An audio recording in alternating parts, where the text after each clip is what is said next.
Hey everybody, I am Keaton. This is Kid Catholics. And for today's video, I'm here with Kevin Calvey, who is a Catholic politician. So I wanted to interview you, ask you some questions about being a Catholic, basically in today's political world. So to start, what technical office do you hold? Okay, well, currently I'm a county commissioner, District 3, for Oklahoma County, which is the largest county in the state of Oklahoma. So that sounds pretty fancy and stuff. Well, most states have counties, and it's a subdivision of the state of Oklahoma. And in each county in Oklahoma, there's 77 total, we have three commissioners in each county, and I'm one of the three commissioners in Oklahoma County. And so that's the role I serve. So when and why did you decide to want to run for office, or when and why did you decide to become a politician? Sure. Well, I'm interested in public policy, and politics is just something you have to do in order to serve in that particular role in public office. Of course, Winston Churchill, former Prime Minister of England, had a great saying that democracy is the worst form of government, except for everything else that's been tried. So we have a democratic republic here in America, and the state governments are like that too. This current office, county commissioner, I've only been in this office for a few months. I chose to do that to try to reform our really substandard county jail and the operations of that. So, but initially, I first ran for office. It's been now 1996, so quite some time ago, over 20 years ago, and I ran for the state legislature. And eventually was elected to the legislature, served two different times in our state legislature, kind of like the Congress for the state of Oklahoma. And I ran then. I got my start in politics actually in the pro-life movement. When I was a law student at Georgetown University in Washington, D.C., I interned for the National Right to Life Committee, which is the largest and oldest and most effective pro-life lobby in the country. And that gave me a taste for using public policy for good, to save babies. So has it ever been a struggle for you to reconcile your faith with your work in today's political climate? Well, I suppose probably just about any job or profession you may face some challenges. The biggest challenges being involved in elected office is that, unlike, say, a private sector business where you make a deal with somebody, you provide some good or service and they pay you money or you trade somehow, and both sides benefit. In other words, it's a win-win situation. In politics, pretty much every decision you make is win-lose. Somebody wins, somebody loses, what you call a zero-sum game. So in government, government doesn't create wealth. It doesn't create jobs. It can only really take money from some people and give it to other people. Now, you hope you're doing it in a way that is taking only a little bit of money from a large number of people and spending it on something that will also benefit a large number of people, like the military or police and fire and things like that are very important. But nevertheless, somebody's going to win and somebody's going to lose. So you have to make ethical choices all the time.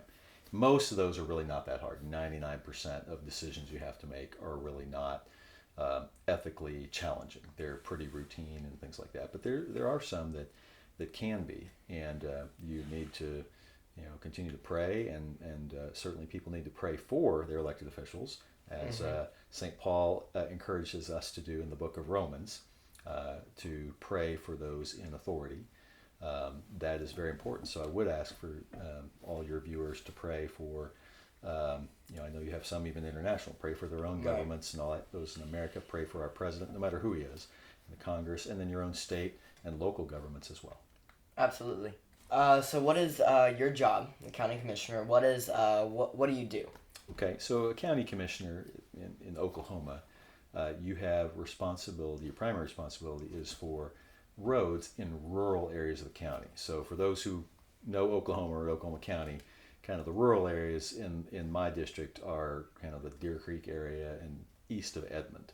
So the main roads over there, we have a crew of 27 people that repair the roads in those areas. So that's one duty that's primary my responsibility as an executive. And then we're also, the three of us commissioners are the legislative body for the county. So we oversee and make policy for several different departments and also assist with the funding for others. So we have the county sheriff, our county treasurer and assessor, different functions that the county does. The largest single function our county does is our county jail, which, as I alluded to earlier, has been a real problem here in Oklahoma County. People are not treated well there, and our Lord admonished us. It's in Matthew 25, 35 through 40. Whatever you do to the least of my brothers, that you do unto me. When I was in prison, you visited me. He's telling us that we're supposed to take care of people and treat them decently, even when they've done something wrong and are in jail.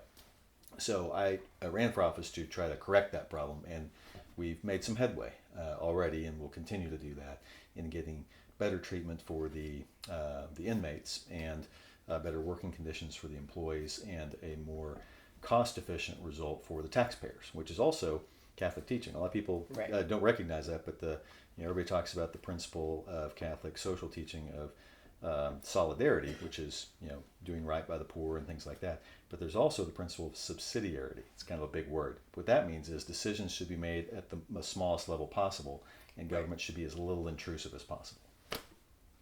Now I'll cut it there and put that before the last question. And then, I feel like throughout the years, especially in the political world, the faith is getting more and more frowned upon for a lot of people beliefs. Would you say that is a struggle for you and that it's increased throughout the years? Well, it's not a struggle in terms of my personal faith. We're very grounded in a prayerful family.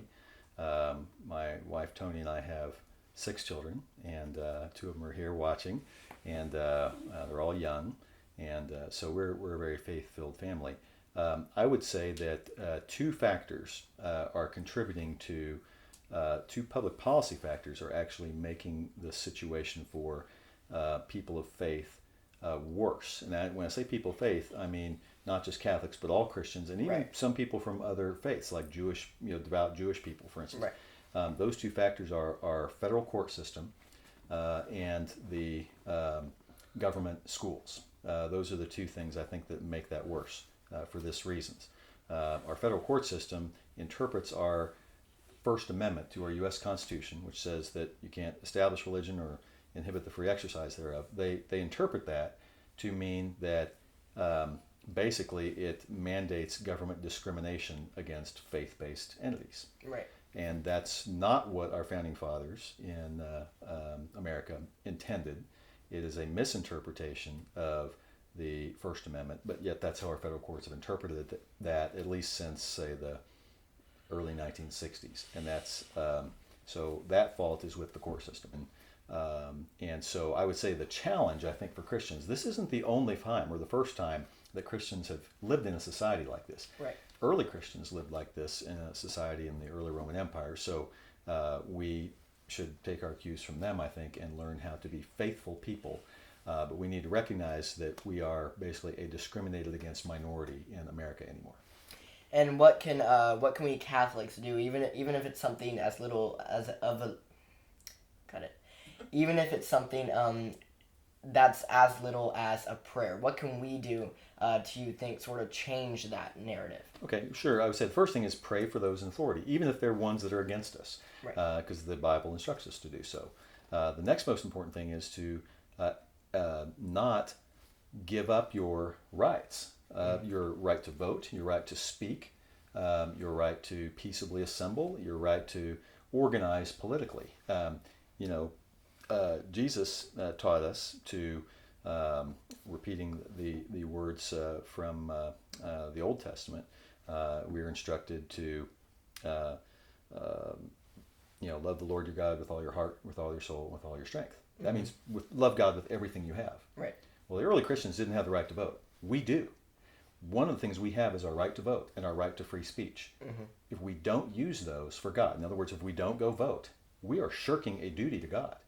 So you must be involved in the electoral process. You have to be a good Christian, because it's what Jesus demands. So I'd say that's very important. Those who say, well, politics is a dirty business, which it can be sometimes, sadly, It doesn't have to be, but sometimes it can be, and it's always controversial. Like I said, somebody wins, somebody loses. Right. So some people shy away from that. They oh, that's controversial. Look, Jesus didn't say don't be controversial. He was controversial. Right. Now, don't be nasty. That's not a prayerful attitude.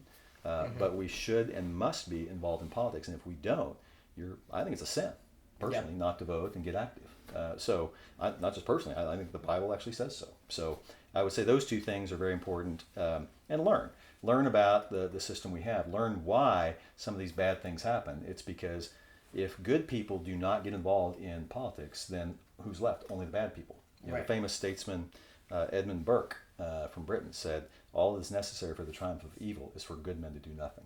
And he was right. So good people need to get involved in public life, even though it can be, don't get into it if you think it's going to be cool. It's not that cool. Right. Last year they had a teacher strike at the state capitol in Oklahoma, and I wouldn't vote for a tax increase because I didn't think it was necessary to help raise teacher pay. I wanted to raise teacher pay, but they could have done it from other ways. Well, some of the anti-Christian forces and all, I actually called my office and threatened to attack my wife and daughter because I wouldn't vote their way. That's wicked, right? Right. Yeah. So some people, I don't want to be involved in there. You get attacked in the newspaper and print and things like that, and so they shy away from controversy.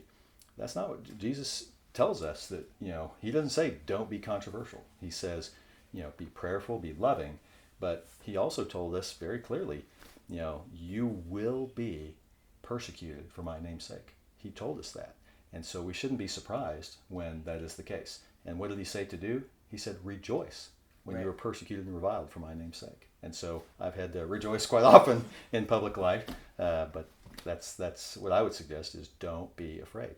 It's a part of our road to heaven. It's a part of, I've said this a lot in my videos, our ultimate goal is not only to get ourselves to heaven, but to get others to heaven too.